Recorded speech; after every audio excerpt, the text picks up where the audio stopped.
I had somebody tell me, like, Haunted Mansion if it opened in 68, it's 20 years old when I was 18. And a tour guide going to Disney and first in that park. And I think back and go, there are kids who MIB within those first couple of years now bringing their kids. And thus the cycle continues. That is theme park designer Dave Cobb talking about the incredible Men in Black alien attack at Universal Orlando. And you're listening to the Tomorrow Society podcast.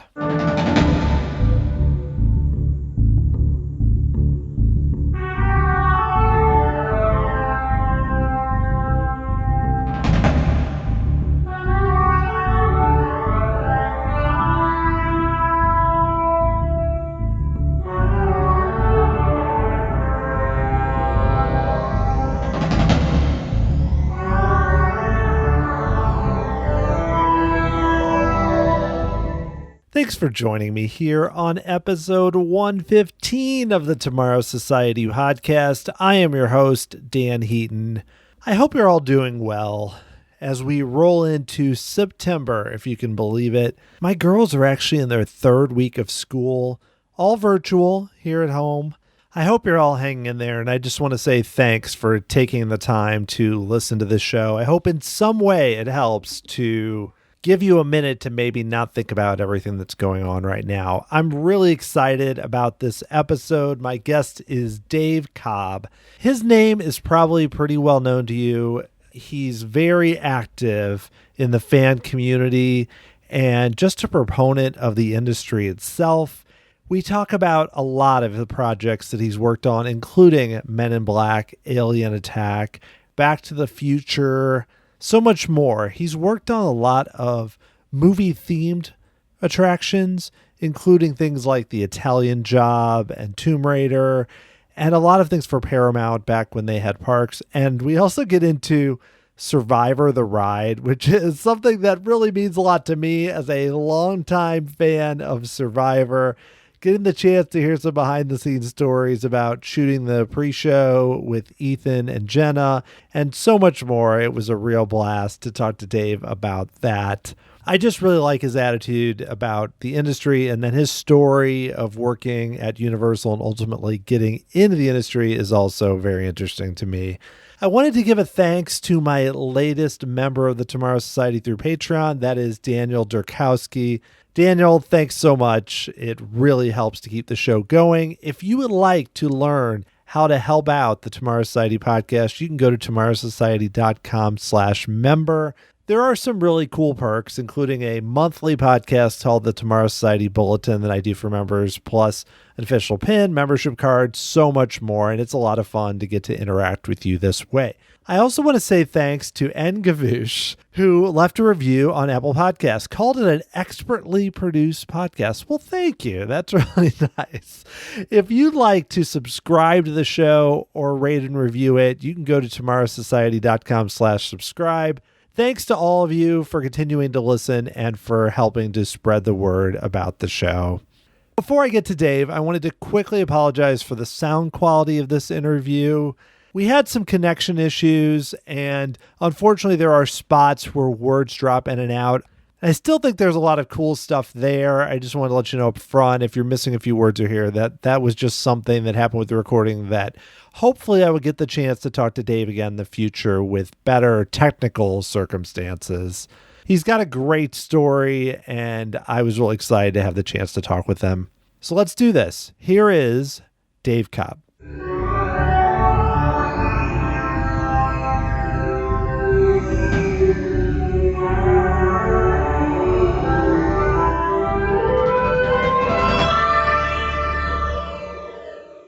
You've done so many interesting things and more than we could possibly cover in the show, but I'm really excited to dig into a lot of it. And I'm just curious up front, I know you studied film production at college, and I'm wondering how you got interested kind of in working on movies and then ultimately in theme parks.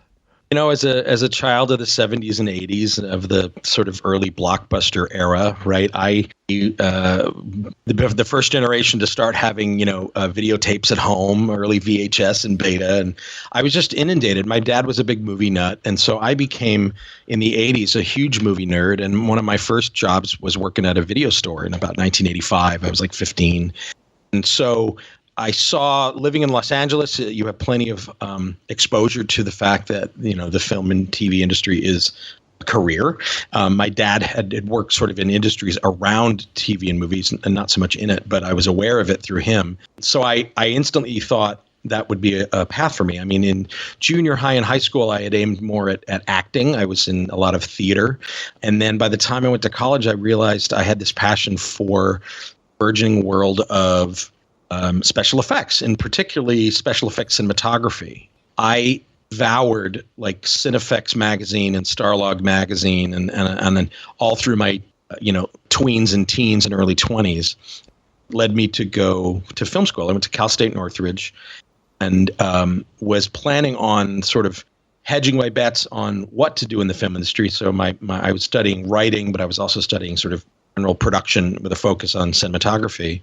And with the goal of like out of that and working for, at the time, there were a number of really big effects studios in Los Angeles, like Boss Films and DreamQuest Images.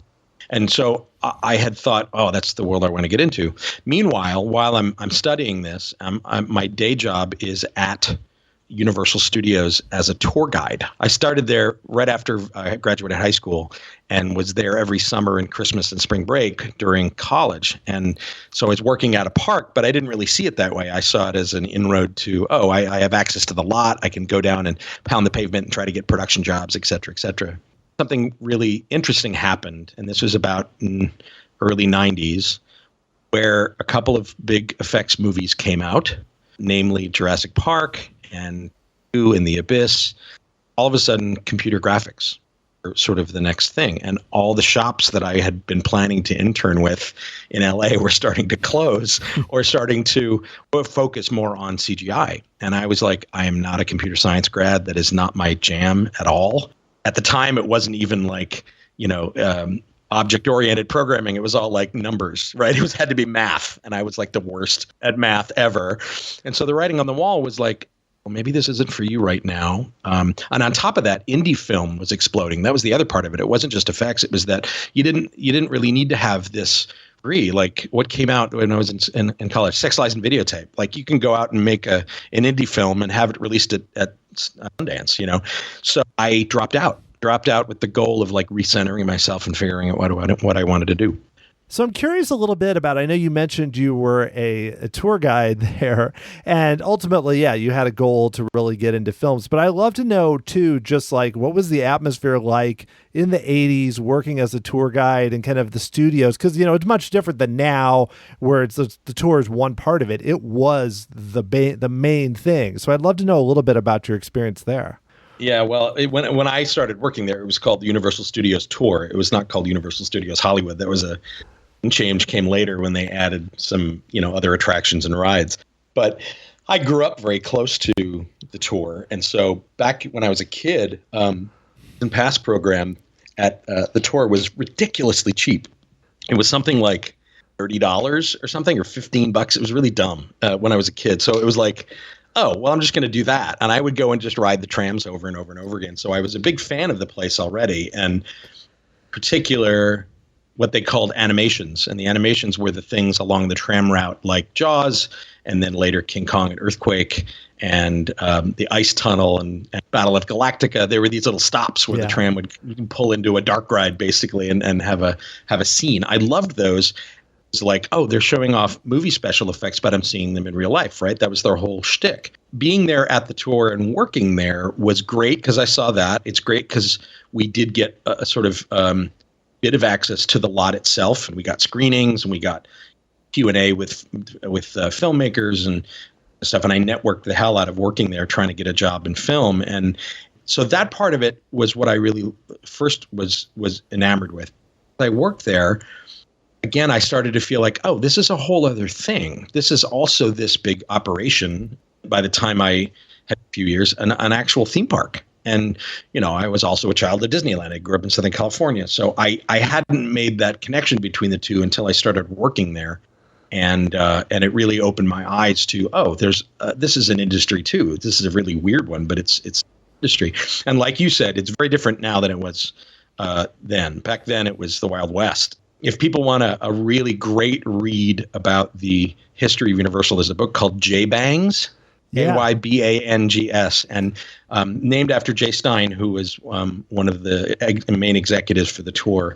And he had a very, very big personality and very known for, in creative meetings, saying that attraction doesn't have enough J-Bangs in it. Or he wouldn't say it. Basically, he would say, I want fire here, and I want this there, and I want that there. And all of his staff basically affectionately dubbed them J-Bangs. And so it's a beautiful book that is a really great look into that time period, because it was pretty special and very different than the sort of corporate-driven theme park world that it is now. Yeah, I talked to Sam Genoway a while ago when he wrote that. Oh, cool. And because it filled in the gaps, because I'd always be like, why, when I go on all these Universal rides, am I always getting water in my face and fire and everything? And it's like, it all makes, especially in the 90s with like Earthquake and Kong and all of those kind of early, it's like, what? I don't understand. And it totally made a lot of sense. But you're right. It was a completely different era. I mean, I was pretty young, but I remember going to the tour as a kid, and, Battlestar Galactica and the Frozen Tunnel and everything. It was a blast. And then just kind of built from there. And that book is a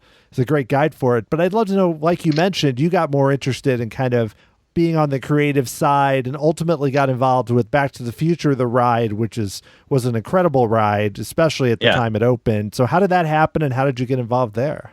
As a guide, you sort of move up the ranks there from regular guide to VIP guide, and to do VIP tours there as well. And a lot of those ended up being for executives. Actually met people like Jay Stein. As a matter of fact, the tour guides, little side story, tour guides used to be sent to Jay Stein's office in the infamous Black Tower at the front of the studio to answer phones when their assistants were on lunch.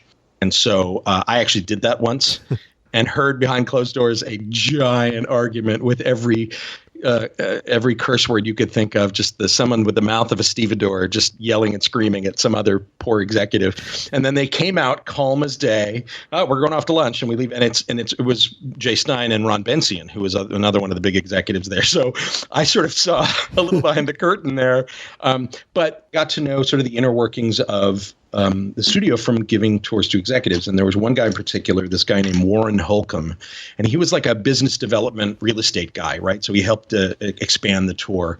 Really nice fellow. And he used to ask for me, like I would do tours specifically for him and his family or guests that would come in from out of town. So I got to know him pretty well. And he would always ask me, like in the middle of Jaws or Kong, when his family was enjoying things, he would lean over and go, "So what are you doing for work? Tell me what you're aimed at, and he would be very, very encouraging. And I remember asking him, I had heard this is going on like 91, 92. Wait, gosh, no, my brain is fried. It's way before that. This is like 89. We're hearing about Universal Florida under construction. I was going to my family was going on a trip to Florida. He said, "Well, let me set up something for you." And this is when the park was still under construction. And I get there and I call him, and he gives me a phone number, and I call, and it's a person on the construction team, and I get a tour of the model. Basically, the site was still mostly just steel and mud and not a lot built yet. But I see the site a little bit, and I saw the model for the park, and it kind of, this is cool. This is how these things get made. And so I was fascinated with the park. I was fascinated with how it was going to be different than the studio tour in Hong Kong. I went back home and to work and told him and went on for a few years. And then about 2 years later, I think 91, I went back to see the park myself, and that was after Back to the Future had opened. Keep in mind, driven through Hill Valley approximately 1,500 times as a tour guide. I had seen Back to the Future in 1985 when I was 15, probably 10 times. I actually worked on Back to the Future 2 for a couple of days as a camera assistant, as a freelance camera department guy during the 2015 hoverboarding sequences. I lucked out on that. It's not a big part of my resume, but it was like 2 or 3 days that really were really incredible that I was there, right? So there's all this future stuff floating in my head. Down and see that ride. And my dad was a Navy pilot. I remember going with him opening weekend 7 to Disneyland. ride Star Tours because it opened on my birthday. We were actually there. We stopped the car and got in line at 3 a.m. because it was when it was the shortest, that kind of thing. It was that 60-hour party they had. And he was jazzed to see it because he's like, oh, yeah, it's flight simulator technology. I see a lot of this because he's familiar with it and I wasn't. And I rode Star Tours and it blew my mind. All right, going back to the future. And not only is it an escalation of what a flight simulator can do just from a visual standpoint, it's much more aggressive. It's a wider field of view. It's all those things. It also is like, this is a sequel. Like, this isn't retelling me the story of Back to the Future, like the Fantasyland dark rides. This is like Star Tours. This is another adventure that I'm in, and it leverages what you know about the films and story. And so my brain just exploded with, who does this? Who comes up with this? And so I came back to LA and I called up Holcomb and said, oh my God, I just got back from Florida and I'm blown away. The park is incredible, but who did this Back to the Future? And he's like, well, I got to set you up with a lunch meeting. Sets me up with this person and then I go have lunch and it's one of the producers. Universal Planning and Development is what it was called then, not Universal Creative. And I have lunch with somebody and they asked me all about Back to the Future and what I liked. And I sort of nerd out all over them for like 45 minutes over lunch at the commissary. I'm just bliss and a complete nerd. And I don't really think much of it. The lunch is fine. I go home. And then when I get home, there's a message on my answer machine from this person saying, hey, we are hiring an assistant project coordinator. You're basically going to be the office coordinator for the fleet. Your knowledge of Back to the Future and you've done production work, all of that is a really good fit. If you want the job, it's yours. And so I just took it. It was, particularly minimum wage, but I would have done it for free. And it was my first exposure to, nothing in the ground to opening day of a major theme park attraction. Yeah, that attraction, I remember riding it in Florida, I think, around when it opened, and it was a bit much for me even. I was like a teenager, and I just remember being like, whoa, this is different. Yeah, 'cause it was something entirely over the top, but I can see why working on that would then kind of, given your experience, would then drive you forward to want to kind of do that. Was that the case where you worked on that from start to finish and then were like, okay, I really want to do this full-time as a career, as a designer and creative side of it? Yeah, absolutely. And it was, as at the time, it was a little bit more the Wild West. It wasn't the vast juggernaut. It was a much smaller team than they would normally have an attraction because then they thought when it's a lift from another attraction, you don't need as many designers, which is not entirely true because the building itself is different shape. But still, it was everybody on the team was a much smaller team. Everybody got to wear a lot more hats. So even though I was an entry-level guy, I ended up doing things like propping out the little holding rooms. I contributed to the operations manual because they wanted it written like as if Doc Brown had written the instruction to the ride operators. And I did a little writing because I had done a little screenwriting in college. I helped with programming. I would sit in it night after night with the programmers because they had to reprogram it from Florida because the bases were completely re-engineered. The version of Florida was tearing the building apart and re-engineered the bases, and the same program couldn't be run. And so we started from scratch with the ride program. As a Back to the Future fan, they're like, yeah, you can help out the programmers. I got to sit there and give them notes. I've never done this before. And I was just in so much space and trust and encouragement from the other people on the team, in particular, Steve Marble, who was the producer, who was the guy I had lunch with before. And so he sort of encouraged me and pushed me in directions to, in hindsight, see what I was good at and what I liked. And what came out of it was I really liked writing, I really liked storytelling, and I really liked storytelling in an attraction like Back to the Future, even though you think of it just as cinematic because it's a simulator.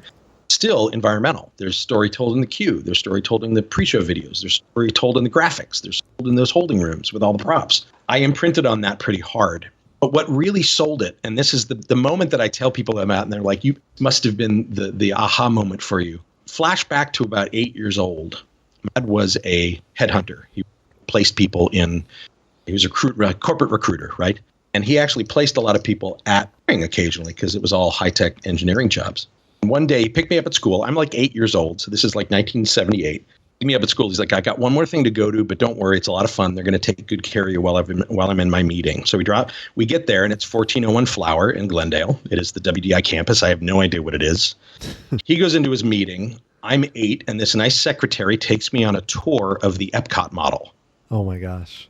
Everybody goes, oh my God, that must have been the moment. And to be honest, it wasn't. I didn't put two and two together. I thought it's really cool. And I'm a big fan of Disneyland and I like architecture and those shapes are really cool. And that's neat, but it never landed. And so on opening day of Back to the Future, I brought my dad and because again, it's a flight simulator and his son wants to see what he works on. We go on the ride and we're sort of, he's beaming and I'm beaming and we're sitting having a snack afterwards and he's like, you do remember that time I took you to Imagineering, right? I hadn't. That story I just told you, I had sort of filed away. But the minute he told me about it, it was like that moment in Ratatouille when he takes a bite of the ratatouille and zooms back to childhood. Like, I literally had that moment. My God. Like, that little nugget has been in back of my head for a long time, and it really it needed to be forced into my face for me to remember it. But because of that and that memory and that story, I went, oh, all right, I'm going to try this. Sort of made it known at Universal, even though it was a project-based job and I was going to be soon. I would love to help on other things. That led to a number of other relationships. Wow, that's so interesting. It's like it had to hit the basically like, oh, I guess this is what I meant to do because of that. It's a crazy moment. I love that story and looking at what you did, when you moved on to Landmark Entertainment Group and some of the other Universal attractions, it's surprising me how quickly you worked on, Back to the Future in the early 90s, and before I know it, you're working on things with Jurassic Park and Terminator 2 and so much else. So I'd love to hear some about like going and working for Landmark Entertainment and then really how that kind of took off when you became like a show writer and started working on some of those. So after Back to the Future was wrapped, I sort of my shingle as a writer, and Universal Planning and Development hired me for a couple of concept treatments and things right after Back to the Future. I wrote 4 or 5 treatments, attractions that never got made, but a couple of shows and 1 or 2 rides. Taught myself this writing form. I had no idea what it was, but they showed me some other treatments and said, here. And one of those treatments was a treatment from Landmark, because at the time, Landmark did a lot of work for Universal. I used that as a sort of model, and in my own way, I didn't know it, but I was sort of creating my own little portfolio. I actually sent written samples and some of the stuff I had done in college to the person who was named on that Landmark, one of the Landmark scripts I was given, a guy named Ty Grenaroli. And Ty was one of their lead creative guys. I sent it to him completely blind with a cover letter saying, hey, I just finished on Back to the Future. I'm doing some writing for Universal. I'm really interested in this industry, and it looks like Landmark does a lot of this. Got a phone call, got an interview, got a job. And so my job there for most of my time was actually very junior level. I was just a show writer, right? Those attractions, those big name attractions like the Zoo, they were well in production by the time I got hired, but I did a little bit of writing on it. Like I wrote a little bit of the Q Line video for T2. Like one of the first things I wrote that ever got produced. That was all filmed at Landmark. It looks like this high-tech company, but it was all shot in the offices. And it was fun because it was like, oh, my pre-show script got approved by James Cameron. What I have written is now canon. That was just mind-blowing to me, right? And attractions like, it was a very heady time for Landmark. They were like the Thinkwell of their day, basically the next mini major. And they did, the stuff they did for Universal was legendary. Jurassic Park. They did early concepts on Spider-Man, which were then by Universal Creative. I did some of those too. Like I worked on early concepts for that were not the ride that you saw, but elements of the story that ended up in the ride that you now see. And so it was a really crazy time. I got to go on site a lot for the first time with projects there because, again, it was a young and smaller, scrappier company. And so mid-20s, all of a sudden I'm traveling around the world working on these international projects and getting stamps in my passport at like 24, 25, 26, nuts. And it was it was that 90s boom of the theme park business and on a steady boom up until the end of the 90s. It was a great time to work there. I met a lot of great lifelong and colleagues there. It was a very unique place in terms of its structure. It was very top down from Gary and Tony, who ran the place, and that's pretty legendary in and of itself, but that's a whole other episode. But I got a really good education there in not only how attraction goes together, but the thing that I didn't get at Universal, which is how to pitch it and how to package it, how to engage a client. It wasn't working for the owner operator. It was working for the firm that was reporting to the owner operator. So I got to hone my pitching skills. And that is what led me back to Universal in a weird way. That's something I assume just from people I talk with in the industry, that so many ideas, great ideas for projects, never get past the pitch stage. So what did you learn that really what were the skills that got you kind of to be able to pitch things in the future? Well, it's about creating these libraries of ideas. And if they don't get built, you file it away. Even if it's not a whole attraction, file that away and go, I want to use that somewhere else. And creating this library of ideas and tropes. And at a place like Landmark, 90% of their businesses maybe go to production if the client gets funding for it. It's a completely different business, Disney's and Universal's of the world. But even at Disney and Universal, there's tons of concept work that never happens, right? So it's the same rules apply. So I think what I learned leaned a little bit on what I had learned being a tour guide. I mean, my comfort in front of a microphone was because of sitting on a tram talking to 300 people 6 times a day for 4 or 5 summers. So working on a mic like that is an education in and of itself, especially in sort of reading a room, in how to fill time, vamp, what to do when things go wrong. So those things, much more intimate scale at a place like Landmark, because I'm not pitching to 300 people on a tram. I'm pitching to people in a corporate boardroom with millions of dollars at stake. So it's an old Bugs Bunny quote, think fast, rabbit. Like that was my brain at that point. I had to bridge sort of improv skills, which was whole other thing that I had gotten into at that time too. And for creative people out there, even if you're not a performer, improv training is, I think, the best creative training anybody can get. What you learn in improv is not about being funny. Improv is about being present. And improv is about, they always say it's yes and, right? I know in improv, you accept what your performers are giving you and you heighten, accept and heighten. And that is the best training, collaboratively with other people and pitch to. I learned quite a bit about all of that. Well, that's interesting. Yeah, I hadn't heard it described that way, but it makes sense because, there's a lot of people that are designers that are super talented, that can create these amazing worlds, but may not be comfortable with the other side of it, with actually explaining it in a way that someone who's, like you said, that has millions of dollars at stake is able to say, oh, I can see this. I can see it. So that's interesting. So speaking of that, it's amazing for me to think about, because you mentioned you were like 24, 25. So you were still in your 20s and you go back to Universal, and soon after that are working on Men in Black Alien Attack, which is, still an incredible attraction today. So how were you able to jump in while still so young and fairly new to the industry and really take on that type of project? Timing and luck. And being in the right place and being present. And again, the improv skills, listening and being present. I was at Landmark from about about 94 to mid 97. And other things that happened in my life during that time was I came out of the closet. I'm a happily married homosexual man for 25 years to the same guy. But at the time, that was my coming out to my friends, who all went, yeah, we know, move on. So one of the things that happened during my coming out was I was recommended by a friend of mine. He's like, hey, you should go check out the Gay Men's Chorus of Los Angeles. And because I love to sing, because he'd been to karaoke with him a bunch of times, and I got some skills at that. But he's like, you'll love it because it's a creative outlet that's not work, and it's on top of that. You'll see when you get there. It's a great introduction to a sort of newly out gay person. And when I got there, you realize it's this 60 voice at its peak, 140, 160 men of every size, shape, color, creed, orientation, age that you can think of. And so it was this instant brotherhood of people and an exposure to the larger world that I had not seen at all. On top of that, really gratifying creatively. I got to sing a lot. I got to help create shows, because the GMCLA does not just singing. They do these like big spectacular, especially for their summer shows, big dance numbers and big puppet numbers. And I was involved in those.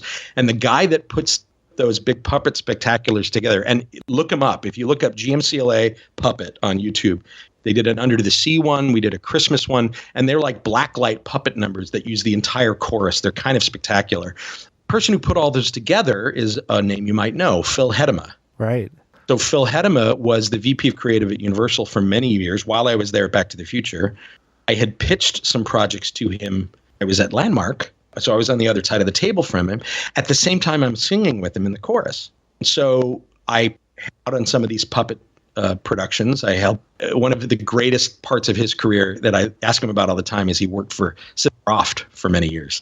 And so his puppet building skills and foam construction skills are unmatched. And so I sort of learned all that from Phil. So puppets, and I perform with them, and we do these creative brainstorming for the chorus. Then sort of mid-97, invites me out to lunch. And we go to lunch, and I think it's just going to be social. And he's like, so here's the deal. Like, the business right now is ridiculously busy. And you as a fan, Dan, if you think back to 97, you had DCA in progress, Animal Kingdom, Tokyo Disney Sea, Hong Kong Disneyland, of Adventure, the Universal Orlando Resort as a whole. Like, everybody was working. It was crazy, crazy heady times where the industry was just going up. Phil tells me, we have this new park opening, Islands of Adventure, and I knew all about it because I'd seen it at Landmark. Right? It opens in 99, and the analysts have just dropped a bomb on us that we need a major e-ticket attraction back in the studio park the following year so we don't siphon off our own attendance. And we have nothing prepared. I have a small crew, and that small crew is people like Anna, who I would end up working Thinkwell, and John Murdy, who's Halloween Horror Nights. He and I were tour guides before that. But they had done a couple of concept passes for a new attraction. Bill was like, I need a creative director, and I hate to make it sound like I'm scraping the bottom of the barrel. I can't find anybody, and I'm coming to you. But in doing a search, there's so little people available. But you popped into my head because I think you're going to be perfect for it. So he sort of pitched me the idea. And up until now, I had really just been show writer. I had done creative direction duties, Landmark, but I'd never been given that title. So I took it, and it turned out to be Men in Black. And it completely changed my life. But the thing that most people don't know about that attraction is that it went from nothing on paper to opening day in 12 months. Yeah, that's crazy to me. I read that and I thought, because you think of now, I mean, things that are not that complicated can take, especially I'm just talking construction could take 2 years or 3 years. Mm-hmm. If you're talking concept, because sometimes concept are things we don't even hear about, at least as a fan, until it's well involved. How did that, I hate to ask the obvious questions, how was that even possible? What was the story there?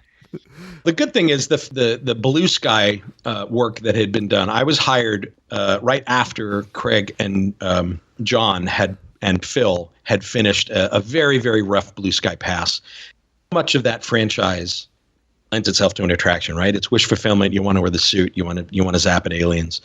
A lot of that was there. But in order to ramp it up to speed to get open in time, a couple of mandates. They had a building size and budgeted, and literally dirt was being moved. The building was set, and we had to fill it. We didn't get to start with nothing. We started with a size, and they knew it had to be big because of capacity and track reasons. But the other thing that came down the pike when I got hired was the ride vehicle, because they knew open on time they could not start with something off the shelf, or they could not start with something not off the shelf. Something they could not start with anything custom or brand new. And right across the way at IOA, they had two really great ride systems that they had engineered for the park. One was which everybody knows is now also it's a roving motion base and spectacular. And then the other one was Cat in the Hat, which is a simpler motion base, just rotational. And the original Blue Sky concept took into account the Spider-Man base, made it look like the Ford POS from the movie, and, expected, right? But thing happened. One of the first things we did when I got there was we did a mock-up in Spider-Man in Florida, because the track was running. The ride wasn't completely finished, but it was running. Set up like laser tag targets and just rode the ride program and try to shoot at things. And it was absolutely impossible. The extra aggressive movement of that, on the surface, it sounds like, of course you want to use the more expensive ride vehicle, right? It's more spectacular, but not for this purpose, right? It was a really quick lesson in what is the purpose of this attraction. And if it's not interactive, ride vehicle is okay. But if it's interactive, you have to be something else. It's about guest focus, not necessarily shaking them around. And so let's do the same thing on Cat in the Hat. We were like, oh yeah, this works because you get the benefit of like an Omnimover, like the Haunted Mansion, like we can aim you at things. And we also have this mild thrill, which is pretty cool, of spinning around. We knew we could go faster than what was being done at Cat in the Hat because of the height, right? Cat in the Hat was meant to be a more gentle family ride. We went and tried those at the full we're capable of, and we're like, oh yeah, that's enough thrill for sure.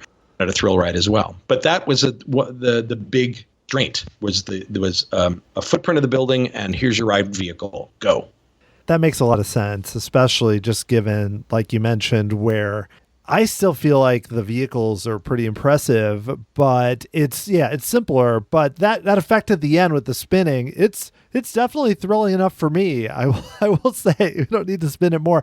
But what's impressed me too is I feel like a lot of the interactive attractions that we've even seen recently, like your Justice League kind of attractions where you're shooting at screens, what I think is so cool about, and nothing against those attractions, but about Men in Black is how much physical sets are in there. And even differently than like a Buzz Lightyear, there's just so much happening. Like, I don't feel like I've ridden it enough, even in the past 20 years, to really see everything.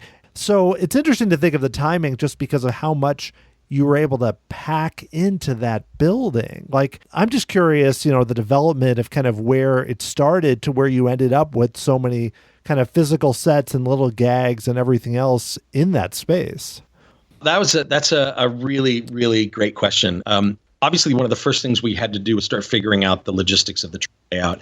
And it's like, we'll work out the scenes later, we'll work out the sets, but what can we do? One of the first things we figured out was, for capacity reasons, it had to be dual vehicles. And for a while, it was going to be one track with sort of daisy chained two cars together, like a train. That we changed that very quickly when somebody, I don't know who, came up in the meeting like, well, what if you have them side by side? You can shoot at each other. And we're like, that's it. That's way better than because Universal was in the mode of how do we be better than Disney, right? Yeah. So that's something that Buzz Lightyear doesn't do. So let's do that. So, and two tracks have their own challenges in terms of radiuses and amount of space it takes up when you take out the reach envelope and the safety envelope of each vehicle. So that took a lot of time early on. And then what was happening parallel to that, because I knew I had, a few thousand feet of track space to cover and thousands of scenic footage, build and story to tell.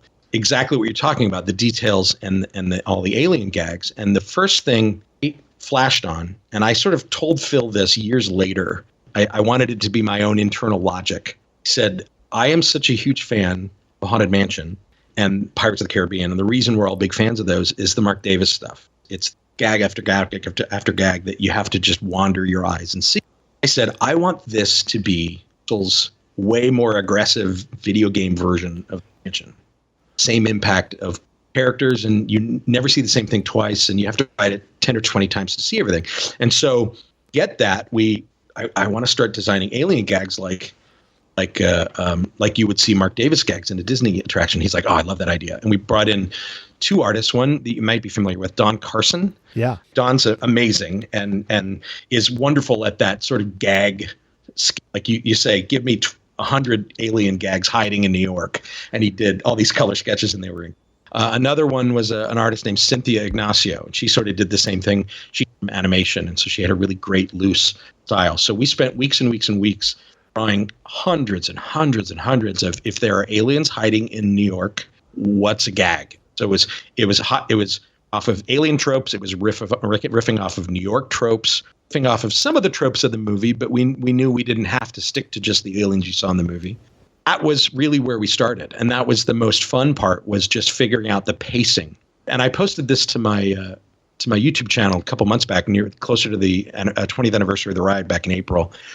I posted video of the white model because we did this giant head scale model, the entire at that point loose pencil drawings of all the sets. Like, we were still working out all the scenes. They hadn't been committed to final drawings yet. We're still talking concept, early schematic. Blew them all up on foam core, built to scale in a room.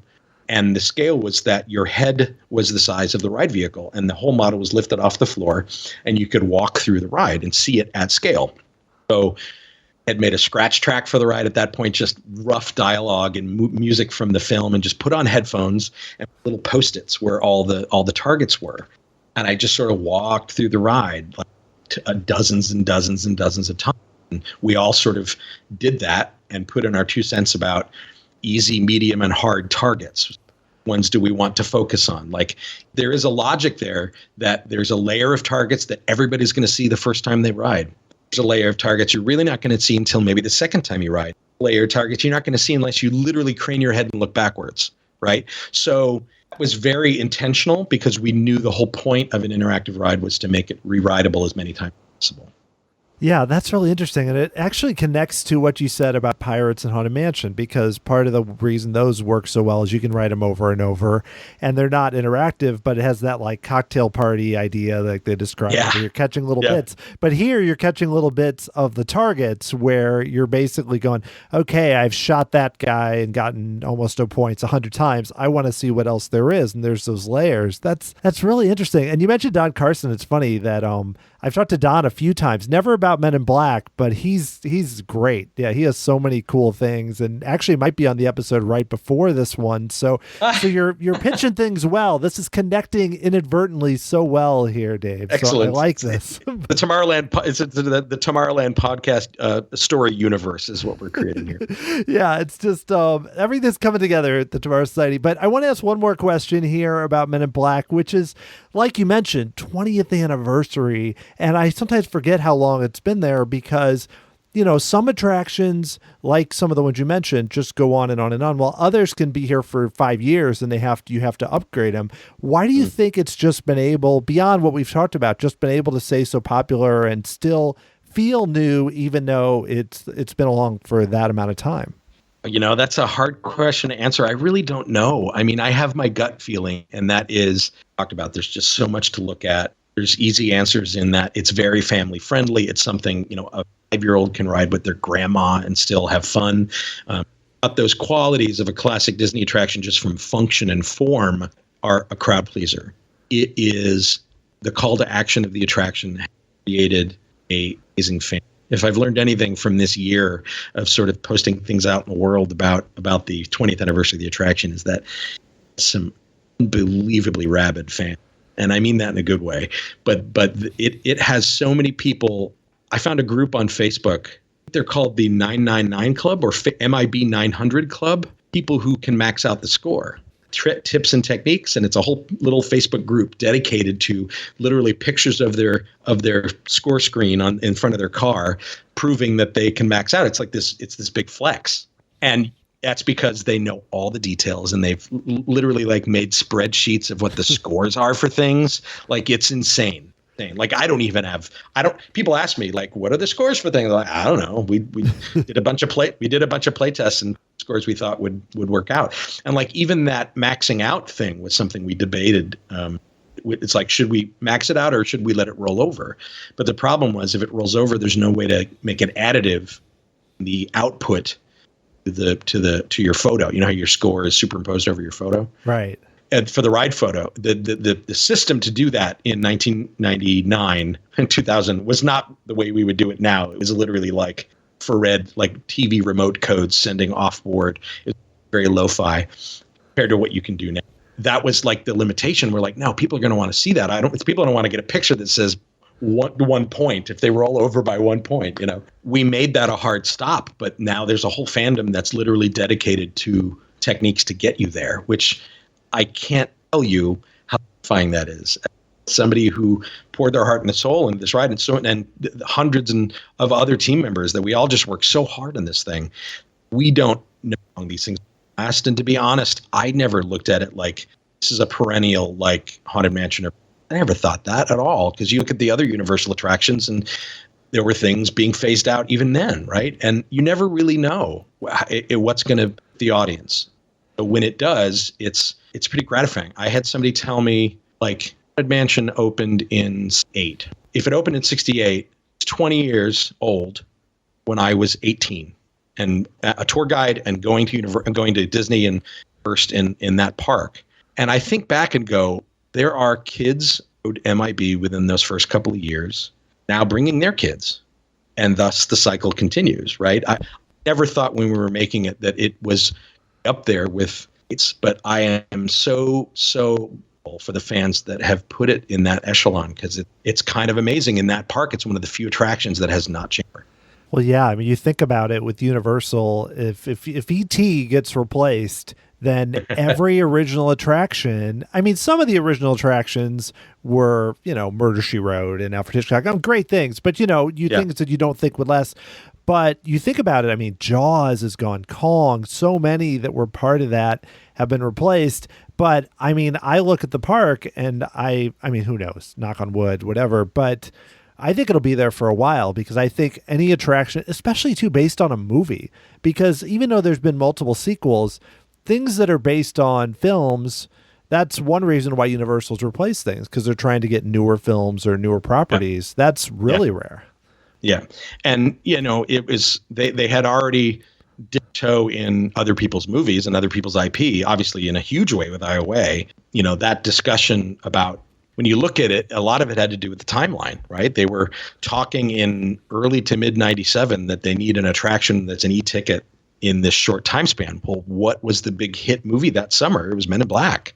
They started those conversations literally while the film was still in theaters with Sony, and it was a slightly different place than it is now. It was it was sort of second phase to me of Universal Creative versus when I was there at there for Back to the Future. It was a little bit different when I was there for Men in Black, because they had gotten a lot bigger and they were doing an international park and IOA, and now it's morphed into yet an even bigger entities. It was a pretty seminal project for them, not just because of the kind of ride it was, but because of the time it happened.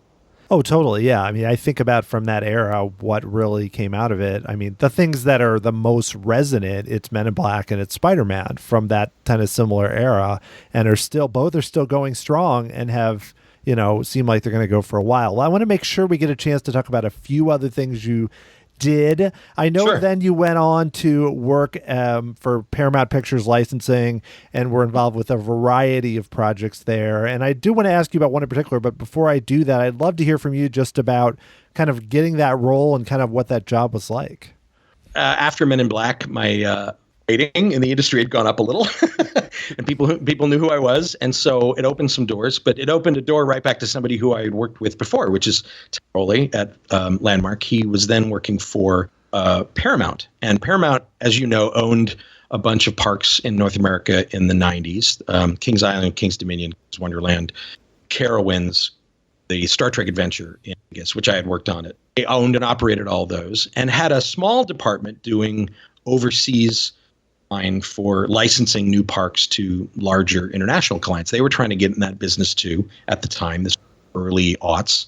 And so I was hired initially freelance, and I was just a freelance helping with writing and creative direction on big Paramount attractions for international parks that never happened. In the midst of that, there was sort of a bit of a shakeup. The Paramount Parks Company offices in Charlotte, in that they let a lot of people go. Some of the staff go. This was Esparza, and who went on to Hershend. For various reasons, they sort of restructured creatively how they were going to do the attractions in the U.S. parks. Ended at the foot of the licensing office in studio in Hollywood, which is where I was working. So all of a sudden, I'm making regional attractions. Instead of $80 million, it's $8 million. Learning a lot in how to adapt these blockbuster movie properties to something that is simpler in terms of design, has to have the same sort of exciting cinematic impact, but on a regional scale. I'm sure in a way, I hate to call it a box, but you're kind of, the constraints make you get really creative with what you're doing, because like you said, you're not able to have the same heft or budget and yet still need to make something that's going to be unique, I guess, in a way. Yeah, totally. And it was a good education. I mean, I was very that constraint. Do you know what I mean? I grew up with Magic Mountain too, so it was like, oh, I get to play in this world now. All right, that's that I can add to the resume. I ended up working there for a number of years and did the two big attractions would have been Italian Job and Survivor the Ride, and also a revised version of the Tomb Raider ride, not the indoor one there. Spin dark ride, but using the top spin with outdoor fire and water effect. It's a different scale. Done tons of things there. Worked on entertainment projects and shows and retail and restaurants and all that. Yeah, there's a lot there. And some of them, too, like Italian Job, were ones where I didn't get to experience. And now I'm like, oh, I wish I would have experienced the original version. But I have to ask you about this because I'm a big, since the beginning, fan of Survivor. And I'd never experienced Survivor the Ride, but I know, you've posted the video on your YouTube channel and everything. And I wasn't even really that familiar with it. And watching that, seeing Jenna Baraska and Ethan Zahn, the whole interactive intro. I mean, yes, it made me laugh pretty hard, but I mean that in a good way. Like, it's just, it's very clever. And I'd love to hear a little bit about what it was like to kind of create that and take what's, a spinner attraction and add some things that make it Survivor the Ride. No, that's a really valid question because it's just the term Survivor the Ride sounds so weird, That was, again, corporate synergy. That CBS was part of Viacom and Survivor was one of their big hit shows. And so they had done like tiny little shows in the parks. They'd done like little Survivor challenges and stuff. They'd done pop-up activations, I think, with talent like appearing at the parks and things. Wanted an attraction. I kept thinking, God, I don't know. And they said, well, here's we know what the budget wants to be. And again, this is going back to constraints. They knew what the budget was going to be, which is very low. It wasn't going to be even a coaster budget. Here are some ride systems and some flats that we really enjoy. And one of them was the disco. And I'd been on a disco coaster before and raved about it. If people haven't ridden it, so not a flat spinner. It feels like a roller coaster. It's very floaty. We put one in Warner Brothers World Abu Dhabi themed to the Riddler, and it's like the sleeper hit of the park because it's just enough thrill, and it's a really unique movement, and it's really visually impressive. So when they showed me that they were interested in that, I thought, okay, that's a good ride. I can sort of tribal that up a little and make it look like some sort of Survivor icon. But the gist of the show is not thrills. The gist of the show is competition. We looked into, can we get anything on board that's interactive? Can we like shoot at targets? Well, no, not with that ride system, not without costing tons of money. Meanwhile, at the park, it was at Great America in Northern California. And at the park, they were looking for places to put it. And the Ace NorCal blog did a interview with me. People can go see some of the artwork there. Originally, we were scoping out a place to put it over the Rapids ride. Literally like this plot of land where we could literally retheme the entire Rapids ride as Survivor Island and had two new attractions. One was the Rapids ride, one was the spinner. Cues all interactive, like photo ops, like you were on one foot on a pole or something, It was very ambitious, but it was way beyond the money they could afford, which is why it ended up going towards the back of the park and being standalone. The thing that came out of that was this idea of mission and where do you put it? The aha moment was when I realized a flush loading attraction, right? It's not a continuous load coaster or dark ride. It is everybody waiting that you're going to count ahead of time. You know exactly how many people you need are waiting, watching the ride as people ride it. Their activity, your two teams. One is riding, one is doing something that affects their ride. Couldn't affect the ride program at all, but the universal guy in me went, well, we can do fire and water. Let's do that. And so hot video games at the time was Dance Dance Revolution. And so came up with this crazy idea that we come up with a very simple stomping, clapping, chanting, like tribal theme. People waiting in the little corral that have been counted out before the ride starts that they have to do. And a video segment, and you can, again, see this on the YouTube channel, that it shows that there are 3 points of success or fail. And if you succeed, you spray the ride vehicle with water in these giant tribal masks set up next to the track. And then if you get the third one, you've won the tribal challenge, just like and that, of course, means even fire. And so that at the front marquee of the ride, the flames would go up if you won. And so it was a silly little bit of interactivity that people really seem to love. I have people come up to me all the time telling me that, oh, yeah, I did that when I was a kid, and I'm so sad it's gone. Again, one of the things that's interesting about that is how simple the technology was. There was no hardware. There was no buttons or switches in the deck or anything. The loading deck was this giant wooden planks in a giant box, basic concrete box with wooden planks on top of it. The ride engineer went, let me mock something up. And his laptop and he put in a couple of microphones underneath, and we tested stomping and clapping, and it registered. he came up with an algorithm that looked for a certain amount accuracy to a beat and a certain amount of volume. And that let us get pass-fail moments across a timeline.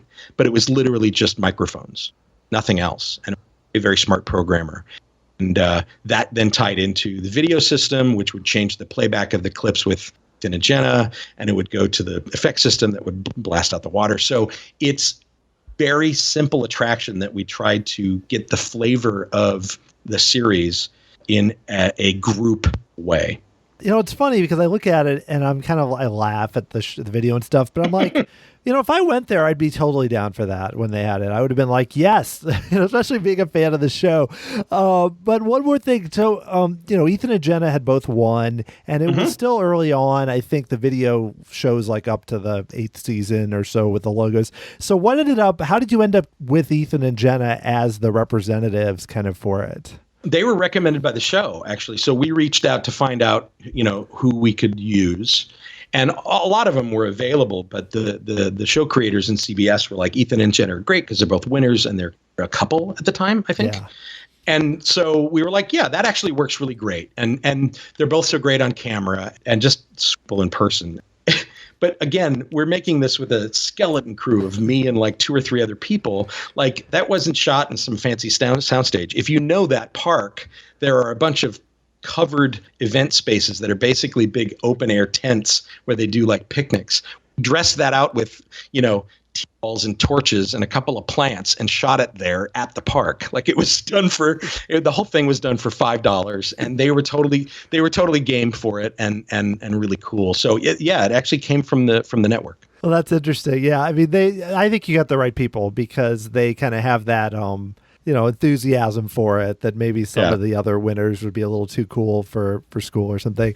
All right. Well, I want to ask you about, of course, you already referenced it, your Warner Brothers World in Abu Dhabi, which I know you went and worked for Thinkwell, and obviously probably wasn't the only thing you worked on there, but that indoor park, I mean, obviously I have not been to Abu Dhabi. I don't know when I will get there, but I see like videos of that. I've watched a lot of the ride videos and everything. Just looks incredible. And I'd love to hear about that project where you were the primary park-wide creative director, kind of what it was like to kind of lead such an ambitious project, an entire park, basically. It was a once in a lifetime thing. Obviously, it's what I was hired for at Thinkwell. Actually, Craig, after the Paramount Park sold to Cedar Fair, right? So they were debranding all the parks, and Paramount wasn't going to continue with the North American licensing anymore. That was my cue to elsewhere.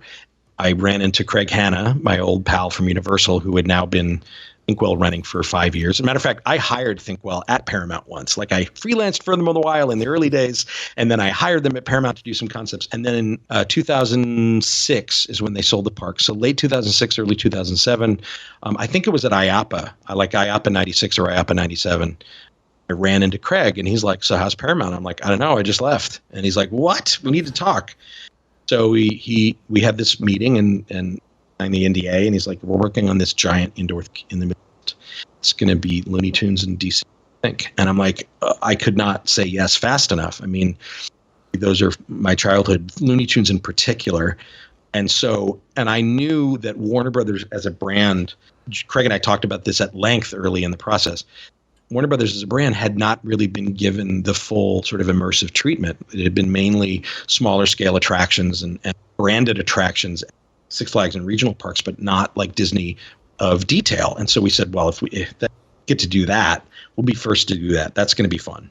So I'm extremely grateful for the experience. It was nearly 10 years of my life because I got hired in 97 and it opened in 2018. The park started with a scope that was actually quite bigger than what you even see there now. It was kind of ridiculous at, mid 2000s Dubai money. And we all know that there was a big financial crash there. So the project went on hold for a couple of years, dead. Like it kept simmering and percolating. And they said it will come back. And eventually it did around 2011. And that's when we started refining the original designs into the park that you see. It was an amazing effort by Thinkwell. It was the biggest project of their history, and I'm unbelievably lucky and grateful to have been there during that. Oh, yeah, I can imagine. I mean, that's the thing, because I live in St. Louis and we have a Six Flags here with like a Bugs Bunny land and they have different characters. But again, seeing what you were able to do with kind of these immersive lands there, I look at it and go, oh, man, that's what they need. So, I mean, Yeah. you're creating these immersive lands based on these properties. And how were you able to kind of do that where, like, because not everybody is going to know these characters amazingly enough. How did you kind of approach that, like setting up these brands in a way that made sense to people that might not have grown up with some of these characters? Right. Well, you learn when you work overseas, you learn a lot about your local audience before you start any of these. The first thing we learned is there are some of the characters they knew quite well. As a matter of fact, we found out that Warner Brothers' most popular character set world is actually Tom and Jerry. And the reason for that is it requires no translation. So it has been shown on every TV set on the planet for the last, 60, 70 years, basically. So it is so well known, more so what I've heard is even more than Mickey Mouse, just because of the exposure it got from the 40s and 50s cartoons in syndication. And so you learn things like that. You learn that they do know Bugs and Daffy, but they don't know some of the smaller ones. They know Tweety. They didn't know the Flintstones or Scooby-Doo really at all. And so you learn ones that you need to sort of introduce. A good theme park is going to introduce these characters to everybody because you can't make something just for fans, right? We used to have a saying at Thinkwell that was we called it waders, swimmers, and divers, and that's the three audience segments it's the engagement pyramid for people who work in social media and things, where 90% of your audience are waders, dip their toe in. They're not going to go too deep. They may not know what they're getting into. They may not know the brand you're talking about. Above that are swimmers. Those are your average fans. Those are the people who grew up with Looney Tunes to know, the characters. And of the divers, which are people like me who know it very, very deep. And you might piss them off, but you're not going to lose them because they already know what they're in for, right? And then there's another category we don't talk about much, which is the mer people. Those are the people that have grown gills and don't surface very much. Those are the fans that are going to be angry at everything you do. So what we would approach our attraction designs with is that you have to have something in the attraction close to all three of these things, collectively and individually. And it created this balance of producing and celebrating the characters, necessarily full introductions. We don't go out of our way to say, this is Bugs Bunny, right? But attraction where he is the star is a vaudeville show with Daffy, the park. So that's introduction to that audience, especially a very young audience, as big happy characters. And then you get a little bit more refined when you go into Animayhem, which is it's all the Looney Tunes characters in 3D, and it's interactive, and it's for a smaller audience. So it was a balance of how do you celebrate characters in a way that acknowledges all audience recognition from low to high, yet also give fan service. And that's one of the crowning things of that park that I'm so proud of, because the team that worked on it so wanted to make sure that if we went there and didn't work on it, we'd see a detail and go, oh my God, they really get Looney Tunes, right? Like we wanted dozens of details like that spoke to the true fans. And so it really is about a balance of that. You can't create something that is entirely fan service, but you got to add on a layer of that to wink at the audience who do these things. Totally. And just from what I've seen of the park, I mean, whether it's DC characters or like you mentioned, Looney Tunes, or there's Flintstones, Scooby-Doo, so much, it really seems like it hit on that. Well, I just have one more general question for you, Dave, if that works for you. Sure. So you, almost more than anyone I've talked with, you've worked in so many different kind of segments of the industry and really came into it so young. And I'm just curious, I know there's a lot of people that are young and want to be theme park designers, especially in the future when parks are able to open, kind of like they did before this year. I'm curious, like, what type of advice would you give to somebody who now is entering the industry or even in school and kind of looking at what they want to do with a career? Well, obviously there are programs there now that were not there 25 years ago when I started, almost 30 now, that weren't there 10 or 15 years ago. Like you started to see late 90s, early aughts, you started to see things like the ETC, the Entertainment Technology Center, Carnegie Mellon, which was WDI started hiring out of that group. And so it started, the university systems realize that not only from theme parks, but also video games, that a multidisciplinary design approach it can be a career path. What I mean by that is even if you work in video games, you can be an industrial designer, you can be an architect, you can be a master planner, you can be a coder, you can be a lighting designer. It's all the same skill set, even if it's in a virtual space. So theme parks are kind of the ultimate expression of that sort of generalism and broad array of disciplines. There are of those programs now. You go to any industry event at IAPA or the TEA event. TEA has a group called TEA Next Gen. If people are interested in this and studying anything like this in school, if your university has a Next Gen group, and if they don't, start one and contact the TEA and it will help you start one. There are schools all over the country now that are focusing these multidisciplinary degrees, combination of like design, theatrical lighting, audio and video design, architecture, master planning, interactivity, like anything you could think of that Walt termed Imagineers so brilliantly so many years ago, now a contract in like 10 or 15 different places. And that is a sea change in history, in that there's more people who speak this language and they seek it out. Like there's kids who, came of age in high school in the theme park boom of the 90s who then went, oh my goodness, I want to be an Imagineer, I want to be a universal designer. Where do I start? Obviously, the industry is really, really strapped right now for projects. I was unfortunately laid off from ThinkWell after 12 years. No hard feelings there, of course. It's all business, and we were both heartbroken. But it's such an unfortunate thing. But even before COVID, even before these big shakeups that's happening, to tell people in these programs that you're lucky that you're getting this training because the previous generation or two of designers in this industry didn't have this access this early. You're really, really lucky. And you've also picked a career that is like diving onto the head of a pin. Because unlike TV, movie, and game industries or even toy design, those all scale up.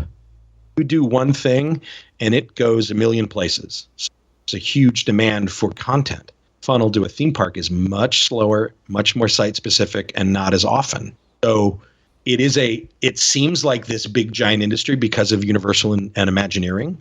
It's a pretty small industry compared to the megalithic movie industry and effects industry and video game industry, which all use sort of similar talents.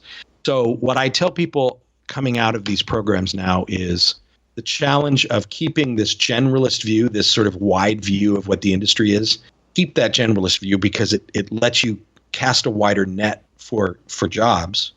You may find things working for a museum, find things working for a theater company at the venue, right? You may find stage management jobs. Like it's not always going to be in a theme park or even for Universal Creative or Imagineering. It's not always going to start with design. Like there's inroads to this industry in a park or in a facility. I'm right. I was a tour guide. I know plenty of Imagineers that used to be Jungle Cruise skippers.